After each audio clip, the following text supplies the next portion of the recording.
Hey, it's Mike with PriceActionTradingSystem.com, and it's Tuesday. It's July 6th. This will be our chart lesson for the day. And we lost today this week to the July 4th holiday, so it's going to be another short and quick week. But anyway, we finally had some nice movement today. Notice that we sold off all the way down to around, it looks like we got down to 43.05. And if you look back, there was a gap that started from the second, and I think this was Friday's price actually, or no, yeah, and this is Monday's right here. Closed at noon, I believe. I believe that's right. Um, but anyway, let me look at my calendar. I can't remember. Well, anyway, I'm not going to try to pull it up. It's too much trouble. But we had a gap on the chart. This is where we opened up and we traded higher. And I'm pretty sure this is Friday's trading. And then this would have been Monday's right here. This little short piece here with very few bars in it. But notice where we closed on Thursday was right here around 43.12. And so there was a gap on the daily chart. You don't see it on this chart because this is 24 hour, but this is where we opened in the previous day. This is where we closed on Thursday, and this is where we opened on Friday. So, and we traded up. We never came back down. So notice we came all the way back down, and we filled that gap right in here. We actually pushed a little bit lower. This was a big sell-off, and so it takes a little while for that momentum to wane. But notice once we filled that gap, we rallied all the way back up, and we're right back where we started on Friday. So actually we closed down a little bit from there, but we pretty much made it back to where we were on Friday. So, but I believe that's what this sell-off was, coming back to fill that gap. We filled it, went a little bit further, and we're pretty much back on track now. So we'll see where we go from here. The only problem is, this is our intraday chart. Let me show you the daily chart. Okay, you got to look at our daily chart right here. Let me back out a little bit. And you can see that generally when we've got up into the lavender color up here, that we may continue to overshoot a little bit, but generally we back off. And we did back off today quite a bit. We could still go higher. Sometimes you don't get a true reversal until you get up in the brown section. This is the really overbought area. So we got a little relief here, and so we got a little room back. It wouldn't surprise me if we came on back and sold off a little bit, but we could still go higher from here. So it's really hard to know at this point. The momentum has still been up. We were overdue for a correction. We got one today. We gave back most of it before the end of the day, though. So just a chance to look at that. It's always interesting to look over at this chart. And it's always possible we get a measured leg similar to,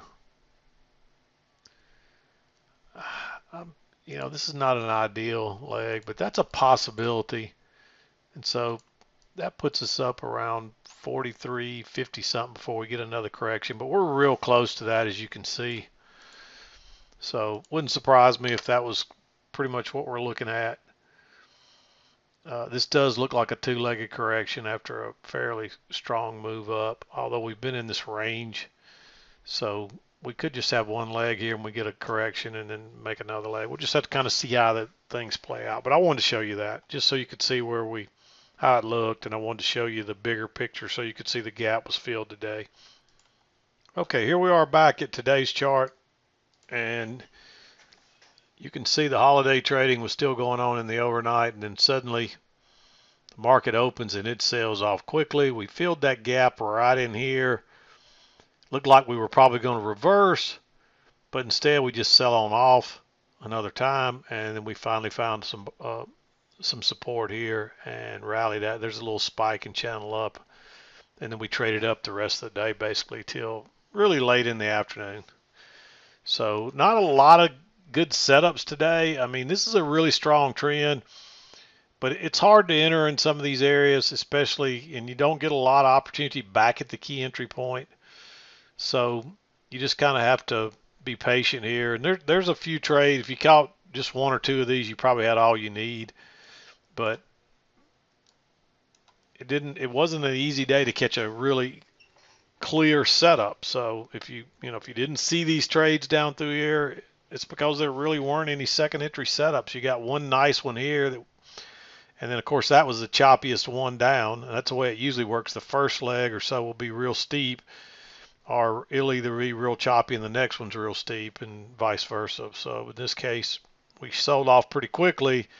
But this last leg down, it just really was slow and methodical, but it just keeps going lower. That's why you don't try to pick bottoms here. So anyway, again, we started out, we had this failed breakout. There's a possibility you might have entered up here. There is a second entry short on a breakout. Technically, it's a third entry short because here's where your real low started. So you get a first entry, then a second entry, and then a third entry. But it really looks like two legs up on the bigger picture with a couple of legs up.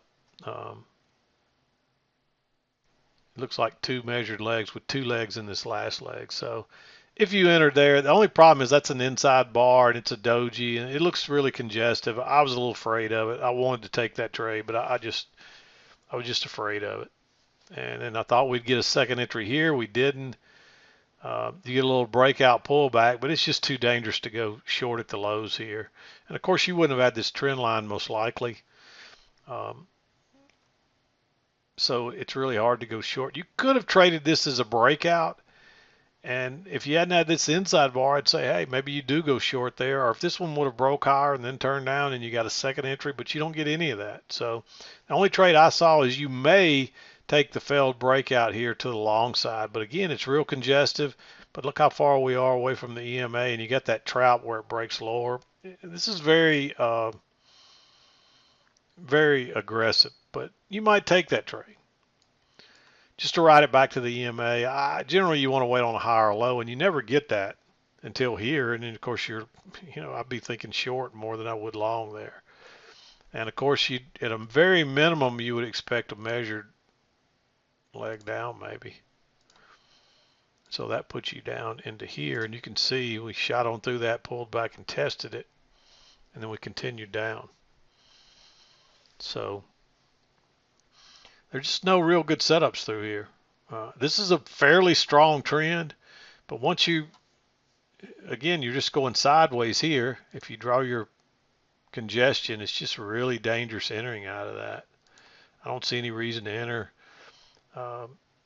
You just got to go short at the very lows here. And then finally it comes back. This is a very low risk bar at right off the key entry point that confirms it. Let me make this a little bigger where you can see that. Let me just move this a minute. You can see that bar. So that's another one. I didn't mark it, but that's a very tempting trade because it's only 4 ticks. Very low risk in a strong downtrend at a key entry point and the EMA. You may take that trade. It's risky, but sometimes that's what you have to do if you want to enter a trade. But if you just waited a minute, you finally get a first entry and then a second entry with a very strong signal bar, you can go short. And like I said, it takes this one a minute to get going, but there's actually, this is a double top, so then you get a first entry and then a second entry, and this breaks higher and fails and turns down. That's getting short really close to the lows, but that's the first break, and you're probably on a trend this strong. You're going to make a new low most likely. So you may go short there. There should be plenty of room to get out as you make a new low on a trap, and I guarantee you that trap's some longs. So, and you can see it pushes on down, and then we get a close outside, move to a new low, and we kind of correct here. You wouldn't want to be looking for a long. You do have a break and a new low in place, but until you get something that sets up really well above the EMA, it's just too early to look for longs here. And you can clearly see you get a first entry, and there's technically a second entry long short there, but I don't like that one. It doesn't take long till you get a first entry long and a second entry long that fails. And so now you got a failed second entry long. You're still below the EMA. If it breaks lower there, you've probably trapped some longs, because you can see the longs are starting to try to look for a bottom here. But notice how we're not getting back above that EMA. That's a strong clue. Don't be trying to buy down here. And you can see they get punished for it, only to watch it bounce again and then end up punishing them yet again. So don't try to pick these bottoms. That's why if you look at that, it looked like we were going to have a bottom a few times. And it finally took a little bit of, I mean, that's a strong trend down. It's not going to turn on a dime, most likely. I mean, it could, but most likely it's not. And so in order to buy this, you need a very good reversal pattern. And I don't see one. Even when we left out of here, we didn't get a good reversal pattern. We just shot out of there. So you didn't get a chance to buy it, really. So anyway, you got that short, then you bounce again. You've got everything in place to the downside that says, hey, we may go higher now, but you get a failure and you never even get a break higher. It may break higher right there, but I wouldn't take that failure. It needs to be down at the EMA. And then finally you get a first entry, second entry, and this breaks higher and fails. If that breaks lower, we've got them trapped and we're probably going lower, which we do. And then that's a double top, so you could treat this like another failed second entry long. Again, I bet you trap them. I'm not as crazy about this one as a reversal because it's not right off the EMA, but there's clearly going to be some trap longs there. So I like that one just as a trap. And I don't think I would wait to go short down here. I think when this breaks higher, I'd only enter on a failed break below, or when it breaks below that little doji in there, as you can see right there, it breaks higher first, then goes down. So you may enter right there. And then again, it's just getting too choppy in here. But finally you get a first entry, and then there's a second entry here. Again, I wouldn't wait till way down here to go short. That bar is just too big. I mean, look at that bar. It's 20 ticks basically. You'd have to enter, because it breaks higher and turns down, it's an engulfing bar, so you'd have to enter on a sell stop right there. That'd be the only way I'd trade that. And this does look like a range now, so you got some strong resistance there. So you may take that trade as well. And then of course we just finally bounce out of there. And this is a really strong trend up, but you don't get a good chance to enter it. You do get a new low right here, so you get a first entry, second entry, but it's not getting back to the EMA, so it's a little dangerous. However, this is way too steep, this is like a spiking channel. So it does look like a trend line, and that does confirm it. So on that failure, you may take that trade. It's a little bit aggressive, but the market's looking strong right here. So you may take that. I guarantee you it's going to trap a bunch of shorts, and off it goes. Then you're, of course, working down. You get a close outside new low, and you get a second entry long. Notice you're working down first entry, and you get a second entry long there. And it takes off again. And there's actually a new low right here, and you get a first entry, and you get another second entry. The only problem with this is it's moved a little far to really consider that a failed second entry. So, but it's still probably going to trap the shorts that are trying to pick tops now. They probably tried to pick a bottom all the way down. Now they're going to try to pick a top all the way up. Instead of just going with the trend, you get these traders that think they're smarter than everybody, and they try to capitalize, try to pick tops and bottoms, and it's just a losing strategy.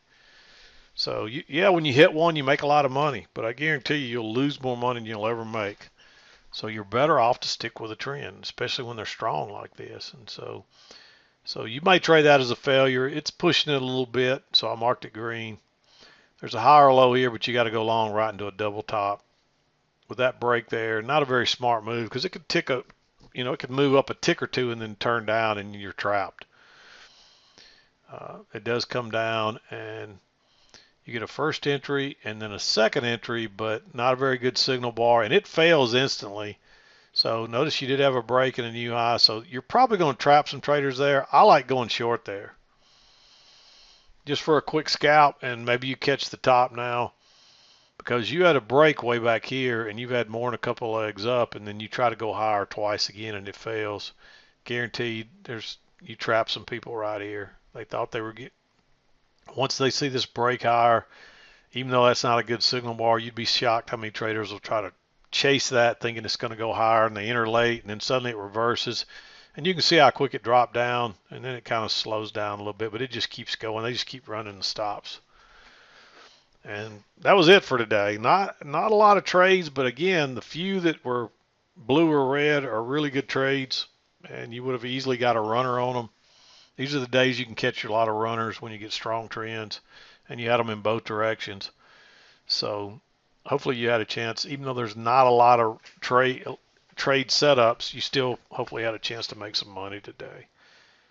And if we could get this kind of movement and kind of get things back to normal um, with some good setups, maybe we can get some trading going here. But this is encouraging to see it pick up again. Is this just because everybody's was off for the holiday and maybe they're back in now and maybe we're going to pick back up? We'll see. I'm not going to get too giddy about it yet because tomorrow could be like this right here all morning. You just never know. So this could have just been what's been left over for the extended holiday where people needed to get in or out of some trades, and it may slow back down again. But generally after the 4th of July, it starts to pick up into the fall. That's generally how it works. So we'll see what happens. Maybe if we continue with the kind of the usual MO for the markets, we'll start to pick up over the next few weeks. So anyway, that's going to do it for today. I'm going to wrap it up. Hope you had a good trading day. We'll be back again to do it tomorrow. Again, it's a short week. I'm out of here. This is Mac with PriceActionTradingSystem.com, and we'll see you next time.